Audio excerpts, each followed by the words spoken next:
Hey everyone, I'm the chaplain, and welcome to my channel. Welcome to another episode of BBR Explained. In this episode, I'm going to be talking to you about the integrated railway system. And so if you have your card, awesome. If not, it's on page 37 of the BBR rulebook. That paragraph there into these. But it's a very important, I almost said unit, it's a very important piece of gameplay.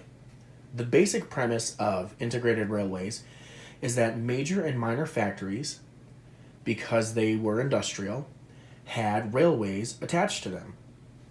And so what this means is your units can take advantage of those railroads.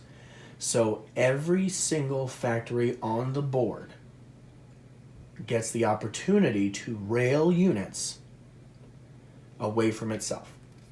So an infantry can move one space, right? If this infantry was here in South Africa, he could move one space. That's a global 40 out-of-box rule. That's a BBR rule. But in BBR, since there's a factory here, if it is undamaged, I can rail this unit 3 spaces. 1, 2, 3. And I can move him up here. The railing happens in the non-combat phase, and it has to be an operational base. And you can only rail as many units as the territory has value. So if I had 3 infantry in South Africa, I could rail 3 infantry away. If I had 3 tanks or 3 mechs or 3 or 2, it doesn't matter. 3 units can rail.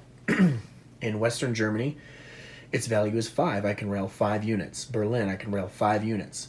Moscow, I can rail 3 units. If I built a factory in Greater Southern Germany, I could rail 4 units. North Italy can rail 4 units. All units that are railed can only move 3 spaces. It says both major and minor industrial complexes are considered to have a railway attached to the facility. Again, the number of units that can be moved is limited to the IPC value of the territory.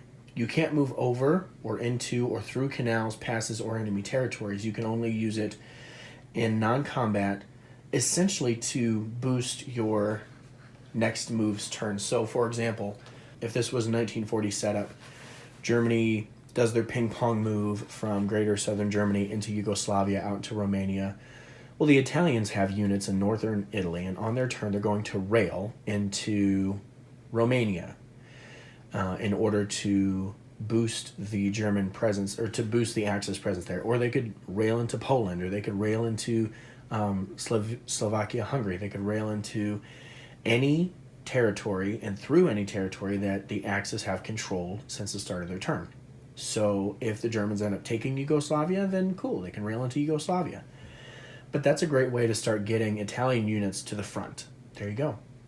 That's it. Integrated railways is a pretty simple concept, but it does give you an incredible ability to push units to the front. For example, since this is the 1942 setup, let me zoom in here a little bit. Germany, as you can see, has territories. Baltic states, Belarus, Eastern Poland, Smolensk, they have moved hard into Russia and have taken a lot of land. Well, now the factory in Berlin is producing infantry or artillery or tanks or mechs, and he can rail from Berlin into Poland, then Eastern Poland, and then Belarus, up to 5 units. They can always move up to 3 spaces away. So railing in your non-combat phase is a gigantic bonus to your next turn's movements. I guess that's it, actually. There's nothing else to say. This was a rather short video, and I'm okay with that. I'm the chaplain. I'll be praying for you.